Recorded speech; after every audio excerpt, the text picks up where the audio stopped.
నాకు ఏంటి డల్గా ఉన్నావు? రోజంతా బ్యూటీ పార్లర్లో హెవీ వర్క్.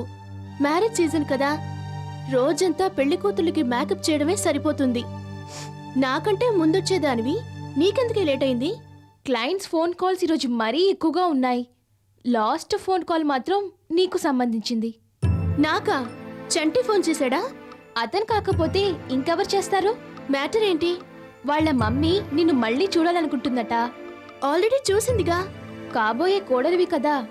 నాకక్కడికి వెళ్ళాలని లేదు. నేను ఊళ్ళో లేనని అబద్ధం చెప్పి ఎలాగోలా మేనేజ్ చేయవే. అబద్ధం చెప్పే కదా అటాచ్మెంట్ పెట్టుకున్నావు. మళ్ళీ ఇంకొక అబద్ధమా? అక్కడికి వెళ్ళాలంటేనే భయంగా ఉంది. చంటి చూసే ప్రతి చూపులోనూ నన్ను సందేహిస్తున్నాడేమో అని నాకు అనిపిస్తోంది.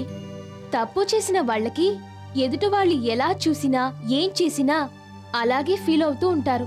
టెన్షన్ అంతా క్రియేట్ చేసుకుంది నేనే. నాకు చిన్న హెల్ప్ చేయవే. నేను చేస్తుంది అదే కదా. అది కాదు, నెక్స్ట్ టైం ఫోన్ చేసినప్పుడు నేను జాబ్కు రిజైన్ చేసి వెళ్ళిపోయానని, తిరిగి ఊరికే రానని చంటితో కొంచెం నువ్వు చెప్పవే. చెప్తే సమస్య తీరిపోతుందా? వాళ్ళు ఎంత గొప్ప వాళ్ళో నీకు తెలుసు. ఈ ఊరి నుంచే కాదు, ఫారెన్ వెళ్ళినా నిన్ను మాత్రం వదిలిపెట్టరు. చంటి నిన్ను ఎంత డీప్గా లవ్ చేస్తున్నాడో నీకు తెలుసు. భూమి మీదే కాదు, నువ్వు ఏ గ్రహంలో ఉన్నా సరే రాకెట్ వేసుకొచ్చి మరీ నేను తన దానిగా చేసుకుంటాడు. అయితే నేను ఇప్పుడు ఏం చేయాలి?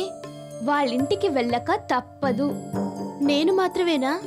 లవ్ చేసింది నువ్వు మాత్రమే, నేను కాదు. ప్రతిసారి మన ఇద్దరం వెళ్తూ ఉంటే ఇంతవరకు వాళ్ళకి లేని డౌట్ మనమే క్రియేట్ చేసినట్టు ఉంటుంది. అందుకే నువ్వు ఒంటరిగానే వెళ్ళు. అప్పుడు కూడా అక్కడ ఏదైనా జరిగితే దాని గురించి ఆలోచిద్దాం. ఎక్కువగా ఆలోచిస్తూ కూర్చుంటే పరిష్కారం దొరకదు. నువ్వు అలాగే వెళ్తూ ఉండు, పరిష్కారం దానంతటా అదే దొరుకుతుంది.